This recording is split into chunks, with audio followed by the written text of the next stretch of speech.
Hi everyone, it's nice to have you here once again. We are still in the audit theory and the auditing sprint playlist here at Let's Talk Audit and Assurance. And as we all know, this playlist is dedicated to having you answer anywhere between 10 to 20 multiple choice questions dedicated to a particular auditing theory module. And our module in the spotlight today is preliminary engagement activities, planning, and materiality. So let's go right ahead and answer this AT drill, beginning with question number one.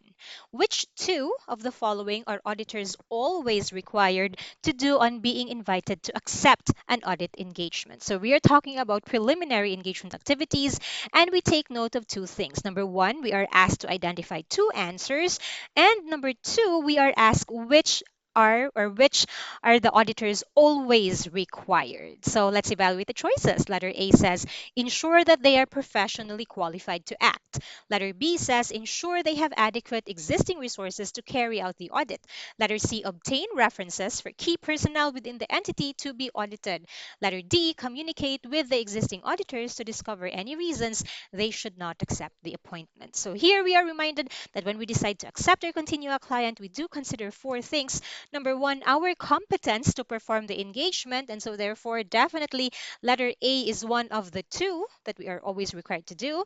Number two, we do have to consider our capabilities that include our resources, our time, our manpower. And so this also means letter B is an answer. The third consideration is our compliance with ethical requirements, particularly that or especially that of independence. And the fourth is to consider the integrity of this potential client. Now, I know some of you may have considered choosing letter D because we do know that the predecessor auditor, or rather the successor auditor, has the burden of initiating contact with the predecessor auditor. However, we must be reminded that this communication must come with the blessing or the permission of the client. Without such permission, said communication cannot take place. And once we communicate with the predecessor auditor, we are to speak of three things. First is the reasons for the change, secondly is the integrity of the potential client, and thirdly are the disagreements during the course of that previous engagement. So the answer to number one, always required to do, that is alpha and bravo. Number two, which two of the following might indicate that an assurance client could have higher than normal inherent or control risk? Inherent risk, of course, refers to the susceptibility of an account or transaction by its very nature, assuming there are no controls in place. And control risk, of course, referring to the fact that internal controls are not perfect and that they can only provide reasonable up to a reasonable level of assurance. So, which of the following would yield or would indicate a higher than normal inherent or control risk? Letter A, poor recent performance. Letter B, strong internal controls. Letter C, unusual transactions. Or letter D, the existence of an internal audit department. So, which one would raise risks? Letter A, most definitely, as poor recent performance might indicate or might give the business an additional pressure to do better. Letter B, strong internal controls is actually a good thing. It's an advantage rather than a risk. So it's not bravo. Unusual transactions. So the presence of unusual transactions might render your internal controls ineffective at detecting or correcting or preventing misstatements owing to these unusual transactions, as internal controls are generally directed towards routine transactions. So letter C also increases risk, particularly control risk. The existence of an internal audit department is another good practice and should therefore strengthen rather than weaken the controls. So the answer to number two is Alpha and Charlie. Number three, Clarissa and Co., an assurance firm, has the following two clients among its client portfolio. For each client, select whether inherent risk is high or low. So when we talk about inherent risk, the assumption is that there are no controls in place. Let's take a look at Clarissa's two clients. First client is Maria Limited, who is planning to list on the local stock exchange within the next 2 years. This means that Maria, having plans of being publicly listed, has this definite pressure to present good financial performance and standing in order to not just have their public listing approved, but also to attract investors. And because of this, there shall be a high inherent risk. The second client, Dahlia Limited, is currently facing financial difficulties and is seeking alternative forms of finance. Dahlia thereby seems to be having some going concern issues, which again puts a pressure on Dahlia. And this one would lead to a high inherent risk as well. So for this question, both Maria and Dahlia would exhibit high inherent risk. Question number four. Which three of the following are purposes of a letter of engagement? So again, we are being asked to choose three answers, three correct answers representing purposes of a letter of engagement. Letter A, it sets out the form of any report to be issued, and letter A is one of the purposes of a letter of engagement. This is where we set out the scope of our engagement together with any forms or reports that we are expected to provide the client. Letter B, providing constructive suggestions to management concerning improvements in internal control. And this is not found in an engagement letter, as an engagement letter simply documents the terms of the engagement. There has been no work done just yet, so it's not Bravo. Letter C, documenting and confirming acceptance of the appointment. And letter C is also a purpose of a letter of engagement, as it basically serves as the contract between the auditor and the client. Letter D, it narrows expectations gap, mainly because the engagement letter sets out what are the responsibilities of management, what are the responsibilities of the auditor, and what is the scope of the audit, including that the audit can only provide reasonable but not absolute assurance. So definitely letter D is one of the purposes of an engagement letter, as it helps lessen misunderstandings between the client and the auditor. Letter E, providing evidence on matters where evidence is not expected to exist, is not a purpose of an engagement letter. Again, an engagement letter still sets the terms of the engagement.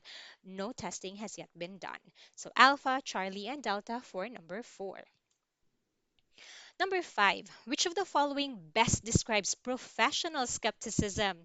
Best describes the assurance provider should, letter A, not believe anything that management tells him, or letter B, not believe anything that management tells him without obtaining supporting evidence. Letter C, apply a questioning mind to the information and evidence he obtains, or letter D, always assume the worst outcome in cases of uncertainty. So again, we're looking for the best description of professional skepticism, and we do recall there are two very important concepts here, and that is, of course, being alert and critically evaluating evidence. Okay, being alert, of course, then means that we conduct the audit with a questioning mind. So those two things are embodied in choice letter C. Apply a questioning mind to the information and evidence that the practitioner obtains. Moving forward to question number six, which one of the following does not constitute analytical procedures? Now, we know analytical procedures are concerned with relationships, patterns, and expectations, or those that would conform to the expectations of either management and or the auditor. So which of the following is not an analytical procedure? Let's evaluate. Letter A, consideration of comparable information for prior periods. Letter B, consideration of relationships within elements of financial information that are expected to conform to a predicted pattern. Letter C, consideration of whether a balance has been calculated correctly. Or letter D, consideration of similar industry information. So, which one is not an analytical procedure? The answer, of course, is letter C, as letter C is more related to as an actual substantive test of balance rather than simply looking at relationships. Letter A, we normally perform, such as, for example, when we compare previous year balances to current year balances or even a trend analysis. Letter B, we usually see this one in the performance of ratio analysis.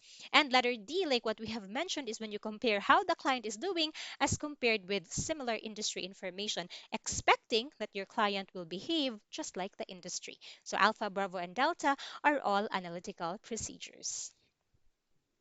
Moving forward to question number seven, which of the following does setting a preliminary materiality threshold not help auditors to decide? So, which of the four is not being assisted by the determination of materiality? Letter A, what audit staff to assign to the audit? Letter B, how many items to examine? Letter C, whether to use sampling or not? And letter D, what level of error is likely to lead the auditor not being able to give an unqualified opinion.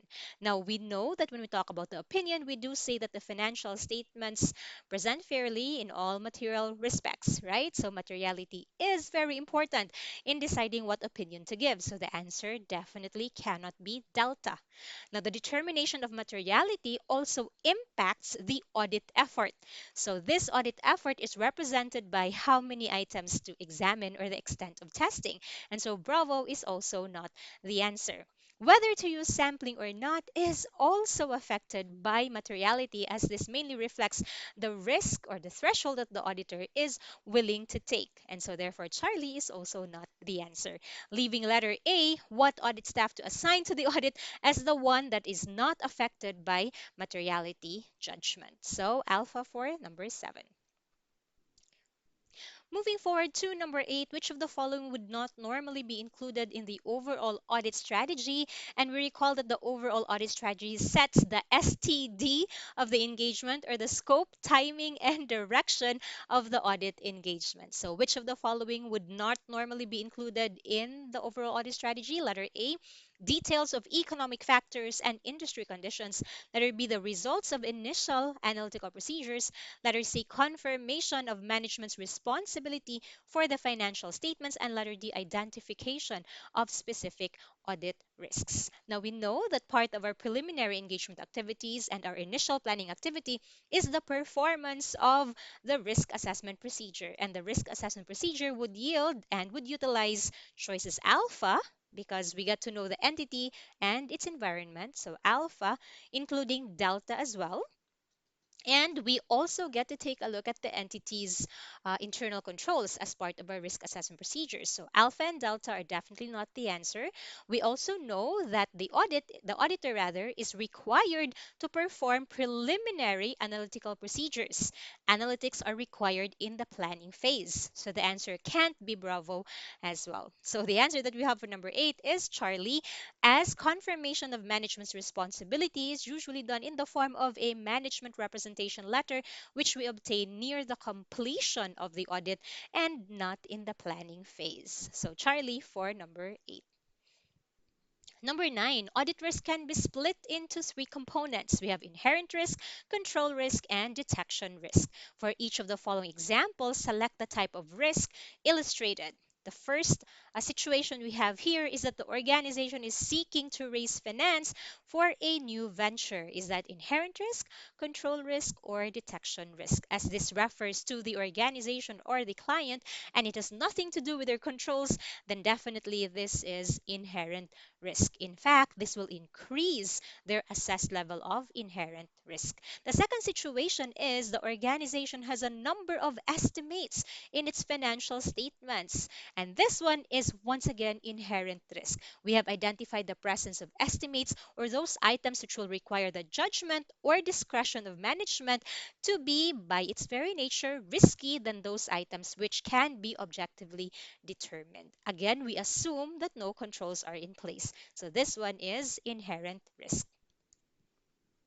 Question number 10 still speaks along the same line, and for each of the following examples, select the type of risk illustrated, starting with the organization has a high turnover of staff in the accounting department. Do take note that when we talk about inherent risk, we assume there are no controls in place. When we talk about control risk, we assume that there are controls in place, but then the controls are not able to prevent or detect or correct the misstatements, and this could actually be worsened when there is a high turnover of staff. So, therefore, this particular situation actually contributes to control risk, as the proper and ample staffing of the accounting department is seen as a good control.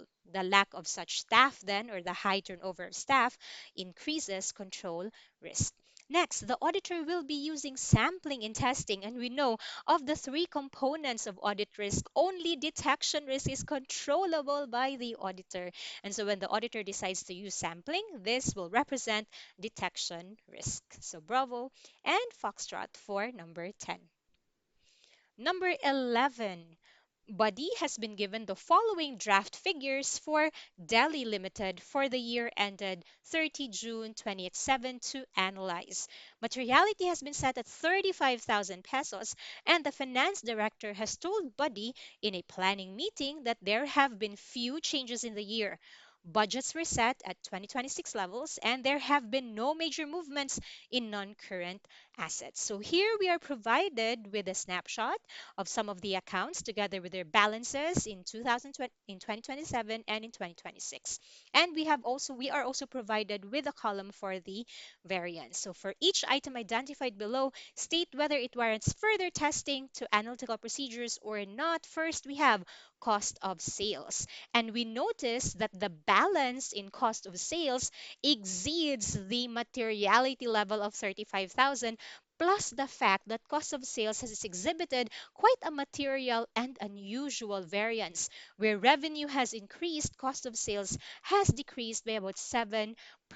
And the amount of both the balance and the variance fall way above the materiality threshold of 35,000. And so for cost of sales, we must further test. Next, we talk about repairs and renewals. So for repairs and renewals, the balance is only 3,645, did not reach the threshold of 35,000, and the variance is also not material, so there is no need for further testing. In the case of advertising, we notice that the balance is above the materiality threshold of 35,000, even if the variance is not material. As such, advertising still warrants further testing. Do take note that our question specifically asks us to identify whether they warrant further testing to analytical procedures or not. And so, therefore, cost of sales will warrant further testing. Same with advertising, but repairs and renewals will not have any need for such further testing. So, alpha, delta, and echo. Moving forward to question number 12, which two? So we're asked for two answers. Which two of the following would be used in understanding the entity in accordance with PSA 315? Again, we take note in terms of risk assessment procedures. We have to understand the entity and its environment together with its internal controls. So with this, the environment is represented by letter A, and internal controls is of course represented by Bravo. Okay, so the answer to this is Alpha and Bravo. Number 13, which of the following is normally designed to detect possible material monetary errors in the figures in the financial statements? And to this, we recall that we have basically three major categories of procedures: RAP or risk assessment procedures, and test of controls and substantive tests that make up FAP or further audit procedures. The test for monetary errors is actually done in the substantive test or in the procedures that we call substantive testing. Therefore, it cannot be letter A. It can't be letter B either. It's now a toss between Charlie, analytical procedure, or Delta, an observation of a procedure. And by the way it is worded, the observation of a procedure here is also done as a form of a test of control. So therefore, the only purely substantive test present in our choices is letter C, analytical procedure. This will help us detect possible material monetary errors. So Charlie for number 13. Number 14, for each of the following statements, select whether they are true or false in respect of the concept of materiality. First statement, materiality should be calculated at the planning stage of all audits, and this is true. The auditor is required to establish a preliminary materiality level, or that which we call materiality at the overall FS level, or simply planning materiality. So true for the first statement. The second statement says, once established, the materiality level initially set cannot be revised during the course of the audit. And this statement is of course false, right? We do know that materiality levels may be revised throughout the course of the audit. In fact, we always claim that audit planning is iterative rather than a discrete phase. It somehow never ends. So therefore, revisions of materiality is allowed or are allowed. Lastly, materiality will influence the audit opinion given. Again, since our opinion is whether the financial statements are free from material misstatements, most definitely this statement is true. So, true, false, and true. Number 15, audit risk can be split into three components. We have inherent risk, control risk, and detection risk. For each of the following examples, select the type of risk illustrated. Senior management regularly override the system controls. Now, since we are talking about control override, this is most definitely control risk. In fact, this is one of the inherent limitations of a client system of internal control.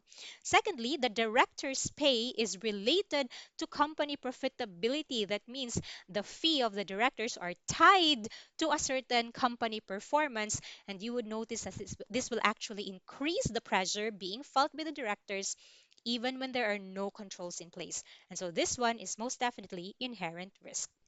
Moving on to number 16, as part of his overall risk assessment, an auditor has concluded that detection risk must be low. And we recall whenever we use the audit risk model, the detection risk component actually represents the acceptable level of detection risk. And saying that the acceptable level of detection risk must be low simply means that the auditor must take on a stricter stance, right? The auditor must be strict because the acceptable level of detection risk is low. For each of the following, select the appropriate consequences of this. Let's talk about materiality. When the auditor is strict, should materiality be higher or lower? And we recall that materiality is a threshold. And so to be strict, the auditor must set a lower threshold. So the answer to materiality is bravo, lower. And since the auditor is stricter, shall the auditor have a bigger sample size or a smaller sample size? If the auditor is strict, the auditor shall choose a larger sample size. So, Bravo and Charlie are the answer to number 16. Moving forward to number 17. For each of the following situations, select the most appropriate approach which should be used by the assurance firm in the given circumstance. First, you have an audit of a new client recently started up with few employees in its accounting department. Are you going to perform test of controls only, substantive procedures only, or a mix of test of controls and substantive procedures? Evaluating this particular scenario would show you that since the client has recently just started their operations and there are only a few people in the accounting department, it would be a wise choice for you to adopt what is called a no reliance approach. And a no reliance approach simply means substantive procedures only, as we don't really expect the internal control system of this client to be well structured at this point, right? So that's why we perform substantive procedures only. Now, the second client talks about, or the second situation talks about the audit of a long-standing client.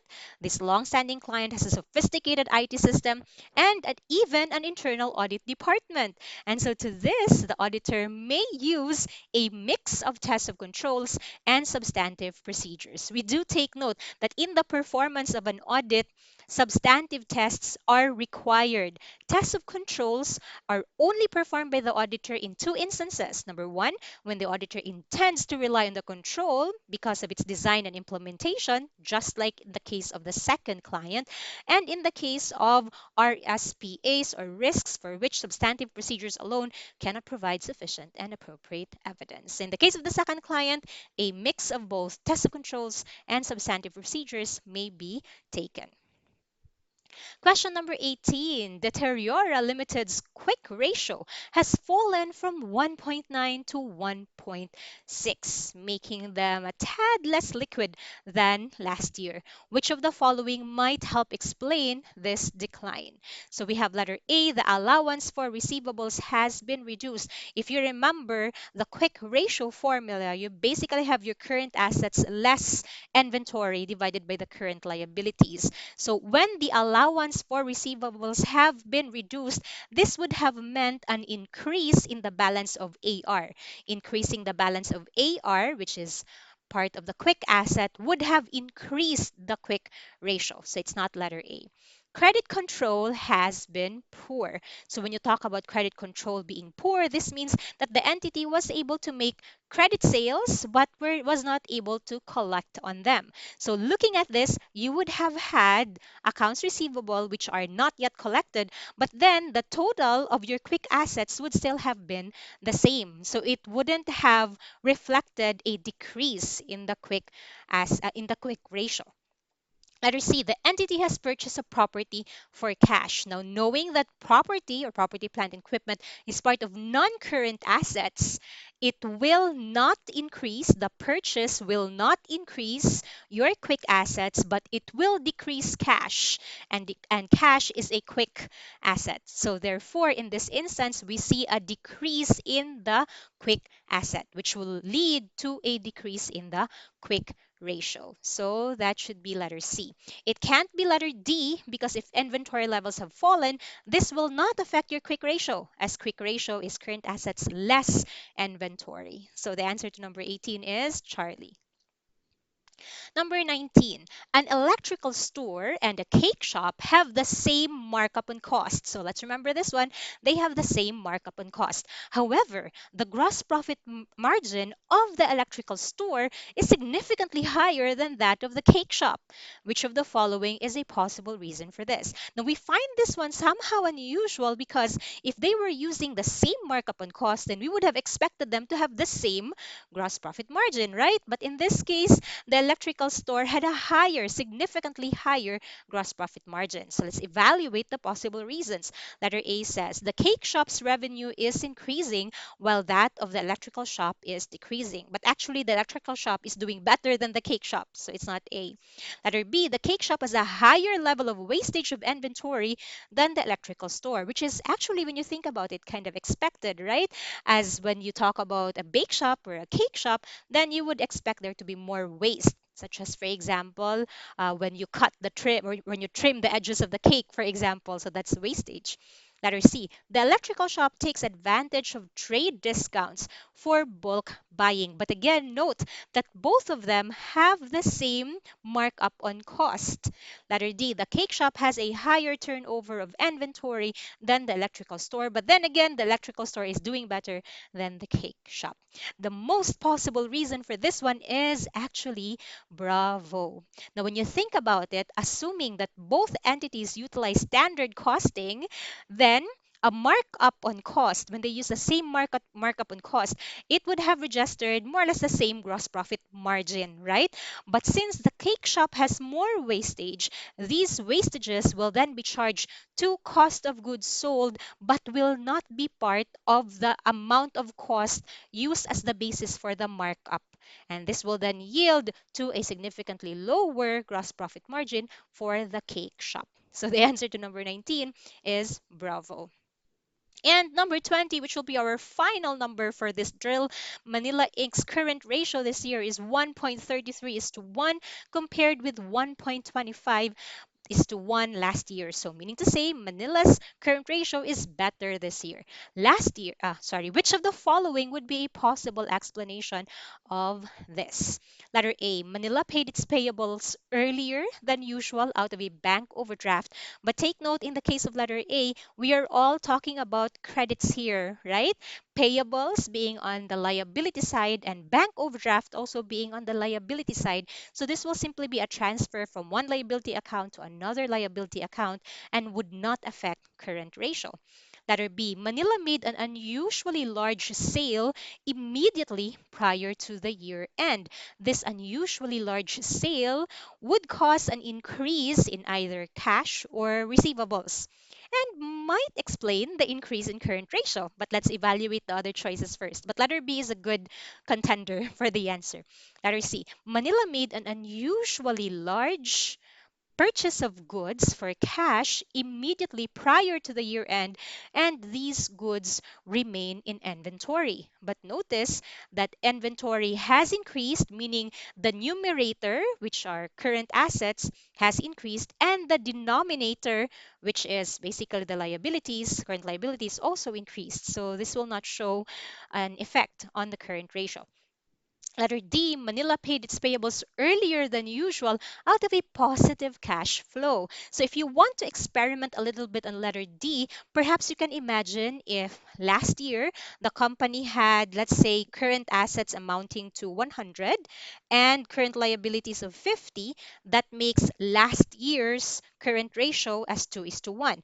If they paid a liability, let's say the liability is 25,000, so then the current assets from 100 minus 25 will now become 75, and the current liabilities from 50 will now become 25.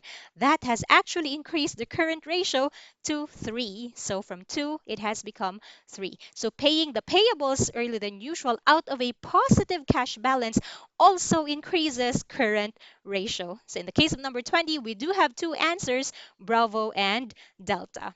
And guys, you did amazing. You finished 20 multiple choice questions with me on preliminary engagement activities, materiality, and planning. Kudos to you guys, and I hope to see you in our next drill.